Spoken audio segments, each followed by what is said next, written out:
Hello friends, welcome to my channel. দেশ এবং দেশের বাইরে থেকে যারা আজকে আমার ভিডিওটি কন্টিনিউ করেছেন প্রত্যেককেই gardener tips with Kamal YouTube চ্যানেলে স্বাগতম। ছাদ বাগানে আমাদের যত ধরনের গাছ থাকে না কেন তার মধ্যে পেয়ারা একটি অন্যতম ফল। এই পেয়ারা কিন্তু অত্যন্ত পুষ্টিকর, শরীরের পক্ষে বিভিন্ন ধরনের ভিটামিনের উৎস কিন্তু এই পেয়ারা। ছাদ বাগানে আমরা বিভিন্ন ধরনের পেয়ারা গাছ আনি, পরিচর্যা করি, রোপণ করি, কিন্তু সঠিকভাবে ফুল এবং ফল পাই না। অনেকের মনে একটা প্রশ্ন থাকে, পেয়ারা গাছ কেন বৃদ্ধি হয় না? আর আজকের ভিডিওতে আমি এমন একটি গাছ সম্পর্কে আলোচনা করব যে গাছটির সঠিক গ্রোথ থেকে আপনারা হয়তো হাসবেন। অনেকে ভাববেন পেয়ারা গাছ এত বড় করা ঠিক হয়নি, কিন্তু এর একটি প্রমাণ করার জন্য আমি গাছটিকে এত বৃদ্ধি হতে দিয়েছি, সেটা হচ্ছে টবের মাটিতে গাছের সঠিকভাবে গ্রোথ হওয়া সম্ভব যদি সঠিকভাবে পরিচর্যা করা যায়। তো আজকের ভিডিওতে আলোচনা করব টবের গাছের পেয়ারা গাছে সঠিকভাবে খাবার প্রদান, পাশাপাশি এই সময় গাছে কী কী খাবার প্রদান করলে প্রচুর পরিমাণ পেয়ারা হবে, কী কী খাবার আপনারা দিতে পারবেন। আসুন বিস্তারিত আলোচনা করি, না স্কিপ করে কন্টিনিউ করুন।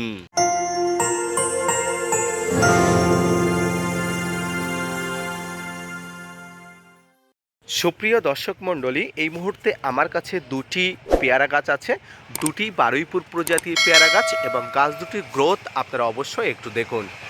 10-12 ফুটের উপরে কিন্তু গাছগুলো চলে গেছে, অর্থাৎ আমার নাগালের বাইরে চলে গেছে। এই গাছ দুটি এত বড় করার একটাই কারণ, এটি দেখানো যে টবের গাছগুলোও কিন্তু যথেষ্ট পরিমাণ বড় হয় সঠিকভাবে খাবার পেলে। তো আসুন আজকে আমি পেয়ারা গাছগুলোকে সঠিকভাবে খাবার দেবো আবারও, এবং কি কি খাবার দেবো আপনাদের সঙ্গে আলোচনা করি। পাশাপাশি আপনাদের মনে প্রশ্ন জাগতে পারে, আমি কি পেয়ারা গাছগুলো প্রুন করি না? হ্যাঁ, অবশ্যই প্রুন করি। আপনারা দেখতে পাচ্ছেন পেয়ারা গাছের ডালগুলো কাটা আছে, পাশাপাশি পেয়ারা গাছের মাথাগুলোও কিন্তু কাটা আছে, কিন্তু আবার কিন্তু প্রচুর পরিমাণ বেড়ে গেছে। এই মুহূর্তে পেয়ারা গাছগুলো আমি আর কাটবো না। পাশাপাশি এই মুহূর্তে পেয়ারা গাছে আমি সঠিক পরিমাণ খাবার দেবো, এবং কিছু পরিমাণ স্প্রে ফার্মে খাবারের কথা আপনাদের বলবো। তো কি কি করবেন আসুন আলোচনা করি। প্রথমেই ছাদ বাগানে পেয়ারা গাছের গোড়াটা আমি আপনাদের দেখাই। দেখুন গাছের গোড়াটা, এবং ছোট্ট ফলের ক্যারেটে বা ফলের ঝুড়িতেই কিন্তু আমার গাছটি রাখা আছে। এই গাছটি গ্রীষ্মকালে মালচিনিং করার জন্য গাছের পাতা দেওয়া হয়েছিল, সেই পাতাগুলো মোটামুটি আস্তে আস্তে পচে গিয়ে এরকম একটা অবস্থায় পরিণত হয়েছে। পাশাপাশি আমার পাশের গাছটি যদি দেখেন, দেখতে পাচ্ছেন গাছের গোড়াতে কিন্তু মালচিনিংয়ের জন্য পাতা এখনও দেওয়া আছে। তো এই গাছটিতে আমি এবার খাবার দেবো। পেয়ারা গাছ এমন একটি গাছ যেটা সঠিক পরিমাণ সঠিকভাবে খাবার দিলে গাছটি হৃষ্টপুষ্ট হয়ে ওঠে এবং গাছের গ্রোথ সঠিকভাবে হয়ে ওঠে। তো আসুন আজকের ভিডিওতে দেখাবো পেয়ারা গাছের সঠিকভাবে খাবার দেওয়া। প্রথমে যদি খাবারের কথা বলি, তাহলে আপনাদের সামনে একটা মিশ্র খাবার তুলে ধরবো। এই মিশ্র খাবারে কি কি আছে আপনাদের সঙ্গে আবার একটু বলি। এই মিশ্র খাবারে আছে সমস্ত ধরনের জৈব এবং রাসায়নিক খাবার। এই জৈব এবং রাসায়নিক খাবারের মধ্যে কি আছে আপনাদের একটু বলি। এই জৈব খাবারের মধ্যে সবচেয়ে বেশি পরিমাণ আছে ভার্মি কম্পোস্ট, এর মধ্যে আছে গোবর সার, শিংকুচি, হাড় গুঁড়ো, এসএসপি, এবং এর মধ্যে আছে যে কোনো একটি ফাঙ্গিসাইড। অর্থাৎ এতগুলো মিশ্রণকে একসঙ্গে মিশ্রণ করে মোটামুটি একটি পাত্রে আমি রেখেছিলাম, এতটুকু আর অবশিষ্ট আছে। এই খাবারটি দিয়েই কিন্তু আপনাদের দেখাবো। অর্থাৎ একটি মিশ্র খাবারে যা যা ম্যাক্রো এবং মাইক্রোনিউট্রিয়েন্ট পরিমাণ খাবার থাকা প্রয়োজন, সেই সমস্ত খাবার কিন্তু আমার এই গাছে দেব, এবং সমস্ত খাবার কিন্তু এই খাবারের মধ্যে বিদ্যমান। আপনারা টবের পেয়ারা গাছ বলুন বা মাটির পেয়ারা গাছ বলুন, সমস্ত পেয়ারা গাছে 2 থেকে আড়াই মাস অন্তর অন্তর খাবার দেবেন।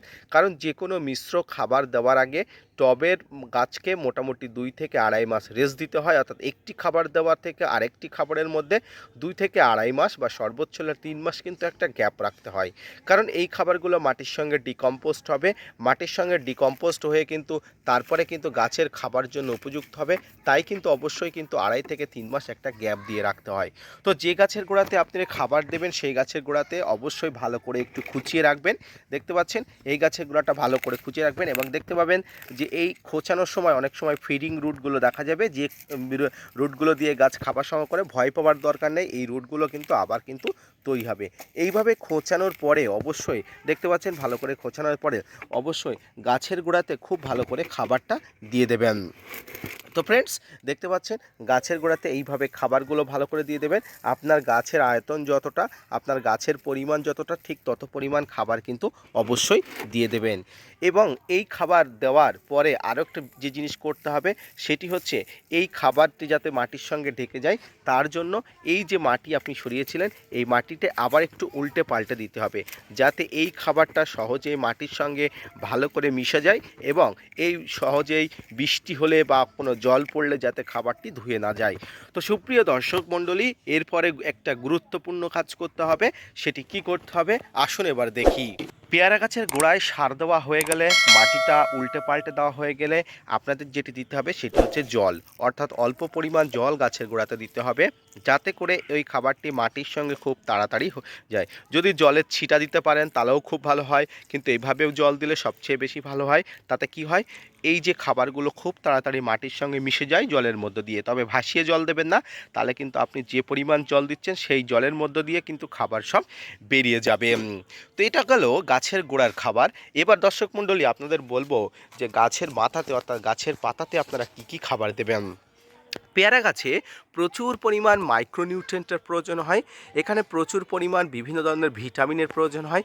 তাই আপনারা মাসে একবার করে আপনারা মোবোবিন বলুন, বোরন বলুন, 1 গ্রাম 1 লিটার জলে গুলে আপনারা অবশ্যই দিতে পারেন। আপনারা মাসে একবার সিউইড এক্সট্রাক্ট যেটা লিকুইড সেটা অবশ্যই 1 লিটার জলে গুলে 2 ml জলে গুলে অবশ্যই দিতে পারেন, কোনো অসুবিধা নেই। আপনার পেয়ারা গাছের ফুল বা ফল আসার সিজন কখন সেটি জেনে নিয়ে আপনি অবশ্যই এখানে পিজিআর প্রয়োগ করতে পারেন। সেটি সম্পূর্ণ আপনার সব কিছু বোঝার উপরে নির্ভর করবে। পেয়ারা গাছে ফুল কখন আসে সেটি জেনে নিয়ে আপনি তার 1 মাস আগে থেকে পিজিআর ব্যবহার করবেন। বাজারে অনেক ধরনের পিজিআর পাওয়া যায়, এই পিজিআরগুলো প্রচুর পরিমাণ কাজ করে ছাদ বাগানে গাছেদের জন্য। এগুলো কিন্তু অত্যন্ত গুরুত্বপূর্ণ একটি পিজিআর। তো সুপ্রিয় দর্শক মণ্ডলী, পেয়ারা গাছের গ্রোথ যে টবের মাটিতে হয় না সেটি কিন্তু আজকের ভিডিও দেখে আপনারা বুঝলেন। আপনারা হয়তো মনে করছেন যে এই গাছের বৃদ্ধি করাটা কিন্তু ফালতু নয়।